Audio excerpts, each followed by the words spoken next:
pense que je voudrais juste dire, je suis je sais bien qu'il y a tous ces mouvements de prise en compte des prisonniers, je ne peux pas être contre, je trouve ça magnifique. Mais ce que je trouve très inquiétant, c'est qu'il y a, on a plutôt l'impression que vous vous apprêtez à en accueillir des tas, des gens qui n'ont rien à foutre en prison, des gens qui devraient être à l'hôpital avant d'être à la prison, et vous nous demandez d'être finalement rassurés de voir que vous allez bien les traiter, que vous êtes prêts à les traiter en construisant de plus en plus de prisons et en faisant des choses pour faire, comme vous l'avez très justement dit, baisser la pression. Parce que c'est intolérable de mettre autant de gens en prison et d'avoir des gens qui vont être dans des situations invivables. Et je trouve que ça a quelque chose d'absolument terrifiant, ce que vous êtes en train de nous dire, et qui est bien fait. Je veux dire, c'est ce que vous faites, je ne mets pas en cause votre démarche, et je trouve que c'est bien, mais en même temps, si on prend un peu de recul sur le système, c'est terrifiant. Alors, madame, l'administration pénitentiaire n'incarcère personne. Non, mais c'est pas on est bien d'accord, c'est pas vous qui êtes en cause. Nous prenons en charge les personnes qui nous sont confiées. Voilà. Oui.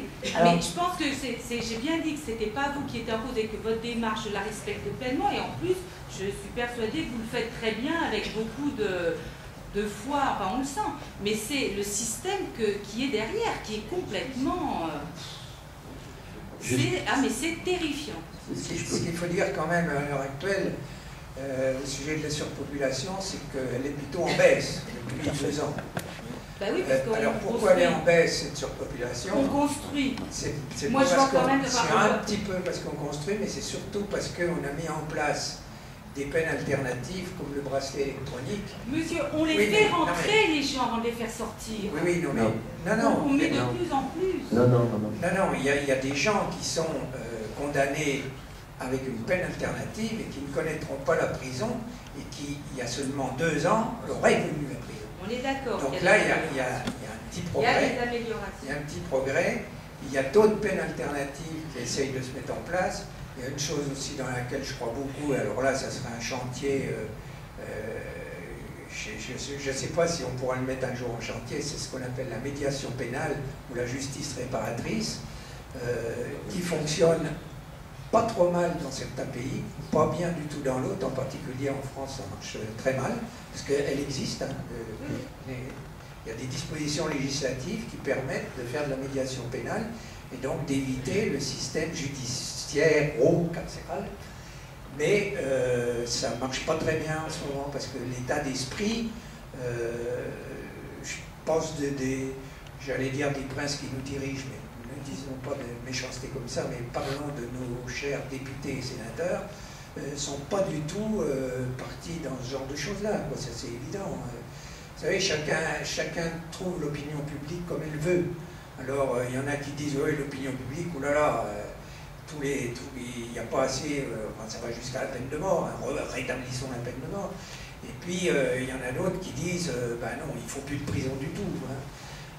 Voilà, alors tout ça, c'est des batailles qui se gagnent, qui se perdent selon les époques.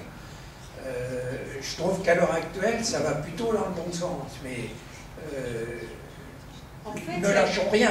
Il y a une énorme pression de mise quand même vers les prisons, et puis il y a un mouvement qui n'est pas complètement autiste, qui se rend bien compte que c'est pas jouable dans l'état actuel et qui s'arrange pour qu'ils n'y rentrent pas. Mais la logique est quand même une logique. Les peines qui sont prononcées à l'heure actuelle sont des peines d'emprisonnement pour des gens qui n'ont rien à foutre en prison. Oui, qui sont des gens qui devraient être à l'hôpital, qui devraient être en prise en charge socialement ou au niveau éducatif pour apprendre à se réinsérer dans le monde. Oui, non, mais là... Mais le jour où il y aura de la place en prison, on va les y mettre et il y aura moins de gens avec des peines alternatives. Oui, non, mais ça... La construction des prisons n'est pas anodine. Moi, je parlais de nos chers sénateurs et députés, c'est eux qui ont voté les peines planchées, qui ont voté un certain nombre de dispositifs législatifs très répressifs. Ils l'ont inventé, on leur a demandé. Très répressifs. On leur a demandé, bien sûr, c'est des gens qui ont été élus, qui leur ont demandé, on les connaît bien. Bon, ben, qu'est-ce que vous voulez 2012, rendez-vous à 2012.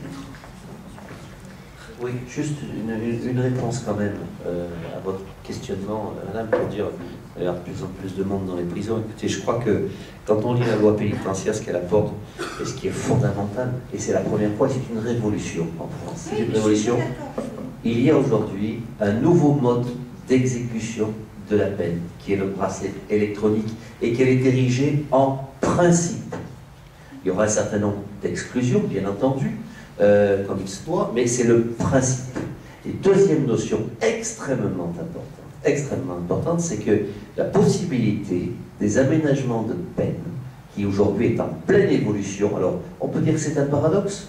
D'un côté, on dit il y a des peines planchées, etc. Et de l'autre côté, on multiplie et on développe, et c'est un bien, les systèmes d'aménagement de peine, parce qu'on estime que les gens qui sortent de façon brutale, un jour, ont effectivement beaucoup moins de chances de se restructurer que les gens qui y sont préparés. Parce que tout l'intérêt d'une administration telle que la nôtre, c'est de donner du sens à la peine. Et derrière, on vient d'augmenter cette possibilité d'aménagement de peine à 2 ans. Ce qui est énorme, et ce qui va toucher à peu près entre 80 et 90% des personnes détenues en France, en termes de possibilités. Parce que la plupart des condamnations en France sont des petites condamnations. D'ailleurs, j'en veux pour preuve, aujourd'hui, les effectifs population pénale des maisons centrales, par exemple, baissent de façon drastique. Oui, mais la logique reste quand même une logique d'emprisonnement. Non. Après, on aménage. Non. Et vous avez 80% des... Mais c'est pas effectivement la loi... Mais vous avez 80%, plus de 80% des mesures de bracelet électronique prononcées aujourd'hui, qui sont des alternatives à l'incarcération. Donc ce sont des gens qui, s'ils n'avaient pas pu bénéficier de cette mesure-là, seraient en prison.